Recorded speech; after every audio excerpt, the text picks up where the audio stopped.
வணக்கம்.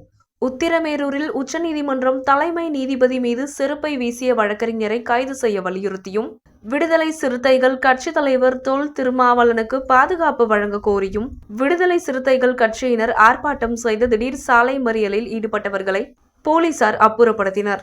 காஞ்சிபுரம் மாவட்டம் உத்திரமேரூர் பேருந்து நிலையத்தில் உத்திரமேரூர் சட்டமன்ற தொகுதி விடுதலை சிறுத்தைகள் கட்சி சார்பில் உச்சநீதிமன்றம் தலைமை நீதிபதி PR கவாய் மீது செருப்பு வீசிய வழக்கறிஞர் மீது சட்டப்படி நடவடிக்கை எடுக்க வலியுறுத்தியும், விடுதலை சிறுத்தைகள் கட்சி தலைவர் தொல் திருமாவளவனுக்கு பாதுகாப்பு வழங்க கோரியும் விசிக காஞ்சிபுரம் தெற்கு மாவட்ட செயலாளர் எழிலரசன் தலைமையில் ஆர்ப்பாட்டம் நடைபெற்றது.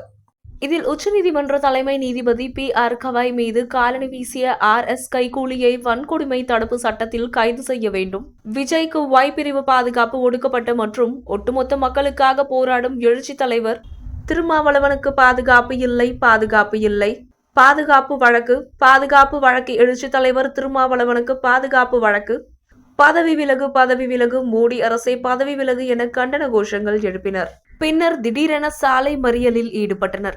உடனே உத்திரமேரூர் போலீசார் மறியலில் ஈடுபட்டவர்களிடம் பேச்சுவார்த்தை நடத்தியதை தொடர்ந்து மறியலில் ஈடுபட்டவர்கள் கலைந்து சென்றனர். இந்த ஆர்ப்பாட்டத்தில் 100க்கும் மேற்பட்ட விடுதலை சிறுத்தைகள் கட்சி நிர்வாகிகள் கலந்து கொண்டனர்.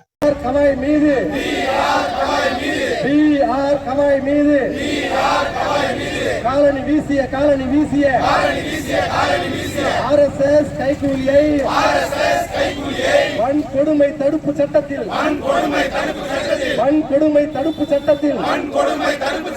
கைது செய்.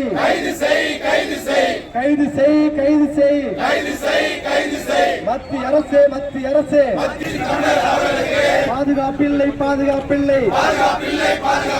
மானங்கட்ட மத்திய அரசே.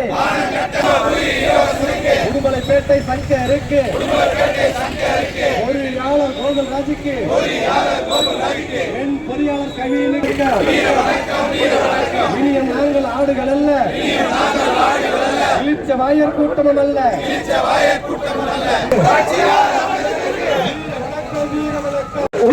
உச்சநீதிமன்ற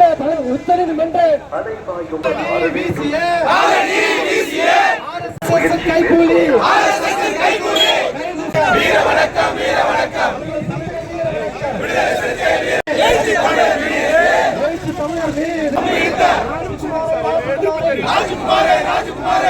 தடுப்பு சட்டத்தில் கைது செய். RSS கைகூலியை BJP கைகூலியை தோலுரிப்போம்.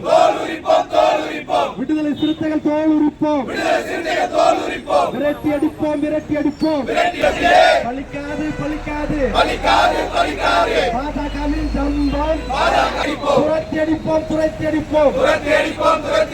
எழுச்சி தமிழர் தலைமையில் பாஜகவை விரட்டி அடிப்போம்.